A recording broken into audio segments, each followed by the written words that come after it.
আজকে সকালের নাস্তাটা একটু ভিন্ন রকম। তো আমি ১ম এই এখানে ১.৫ কাপ পরিমাণ ওটসকে একটু হালকা পানি দিয়ে ভিজিয়ে নিয়েছি যাতে করে একটু সফট হয়ে যায়। তারপর একটা টমেটো কেটে নিয়েছি, একটা কাঁচামরিচ আর হচ্ছে এখানে ম্যাগি মসলা দিয়েছি ১ চামচ, ধনিয়া পাতা, পেঁয়াজ একটা আর হচ্ছে লবণ দিয়ে এখন আমি পেঁয়াজটাকে দিয়ে লবণ-টবণ সব মিক্সড করে নিব একদম ডিম দুটো দিয়ে। তো এখানে আপনারা মন চাইলে এখানে চিকেনটাও দিতে পারেন। চিকেনটাকে হালকা ভেজে এটার মধ্যে দিলে নাস্তাটা কিন্তু অসম্ভব মজার হয়। তো আমাদের বাসা তো সবাই খেয়ে খুব মানে মজা পায়। আপনাদের বাসায় আপনারা এটা বানিয়ে দেখতে পারেন। তো আমি এটাকে খুব ভালো করে এখন একটু তেলের মধ্যে দিয়ে দিয়েছি। ছোট, ছোট করে ভাজলে যদিও ভাঙবে না। এটা যেহেতু আমি অনেক বড় করে বানিয়েছি একসাথে দিয়ে দিয়েছিলাম। ভাঙলে সমস্যা নেই।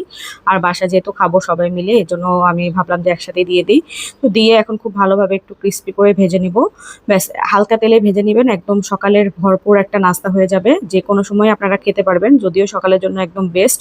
একদম পেটটা অনেকক্ষণ যাবৎ ভরা থাকে। তো দুপুরে রান্নায় চলে আসলাম। দুপুরে রান্নার জন্য আজকে একটু লেজ ভর্তা করব। লেজ ভর্তার জন্য আমি ১ম এ একটু হলুদ লবণ মাখিয়ে সরষের তেলে লেজটাকে ভেজে নিচ্ছি। আমি এই তেলটাকেও আমি এই লেজ ভর্তায় দিয়ে দিব। এর জন্য একটু সরষের তেল দিয়ে ভেজে নিচ্ছিলাম। তো মাছটা হালকা ভাজা হয়ে গেলে এখানে আমি একটা রসুন দিয়ে দিব, ইন্ডিয়ান রসুন আর হচ্ছে গিয়ে কিছু শুকনা মরিচ। তো আপনাদের টেস্ট অনুযায়ী আপনারা শুকনা মরিচটা দিবেন। আমি তো যেমন ঝাল খাই তেমনই দিয়েছি। তো যদিও আমি একটু ঝাল খেতে পারি, বাসার সবাই তেমন একটা খেতে পারে না। তো যাই হোক আমার জন্যই বিশেষ করে বানানো। তো আমার হয়ে গেল আমার সেই মানে রসুন আর হচ্ছে গিয়ে শুকনা মরিচটা।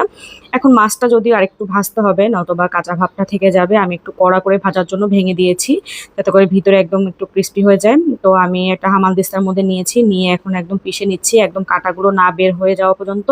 তো এই যে দেখতেই পাচ্ছেন একদম কাঁটাগুলো বের হয়ে গেছে। এখন আমি একটা প্লেটে উঠিয়ে নিলাম, বেছে নিব এখন। বাছা হয়ে গেলে আমি দিয়ে এই হামানদিস্তাতে এখন রসুন আর হচ্ছে গিয়ে একটু লবণ আর শুকনো মরিচটাকে দিয়ে একদম পিষে নিয়েছি। তারপর এখন আবার দিয়ে দিচ্ছি আমি পেঁয়াজের পরিমাণটা একটু বেশি দিবেন তাহলে খেতে ভালো লাগে। তারপর পেঁয়াজটা দিয়ে এখানে আমি কাঁচা পেঁয়াজটা দিয়েছি। কাঁচা পেঁয়াজটা দেওয়ার চেষ্টা করবেন। কাঁচা পেঁয়াজ দিলে ভালো লাগে আর কি লেজ ভর্তাটা। তো এখানে আমি কিছু ধনিয়া পাতা দিয়েছি। সাথে লেজটা যে বেছে রেখেছিলাম সেই লেজের মাছগুলো আর কি দিয়ে দিলাম। আর সেই মাছ ভাজা তেলটাও দিয়ে দিচ্ছি। আমি এখানে এক্সট্রা সরিষার তেলও একটু দিব। তো দিয়ে খুব ভালো করে আবার একটু পিষে নিব হামানদিস্তার মাধ্যমে। পিষা হয়ে গেলে এখন একটা প্লেটে উঠিয়ে রাখবো। উঠিয়ে নিয়ে আমি আবার হাত দিয়ে একটু কষলে নিব। যদিও লবণটা হয়েছে বাট একটু হাত দিয়ে কষলে নিলে যেটা হবে একদম প্রপারলি লবণটা সবগুলোর সাথে মিক্সড হয়ে যাবে। তাই আমি একটা চামচের সাহায্যে পুরোটা উঠিয়ে নিলাম। উঠিয়ে নিয়ে আবার হাত দিয়ে একটু মিক্স করে একটা ভর্তাটা একদম রেডি করে নিলাম। এই তো আমার ভর্তাটা একদম রেডি হয়ে গেছে। আপনারা বাসায় এটা বানিয়ে সবাই মিলে খেয়ে দেখবেন। অসম্ভব মজার হয়।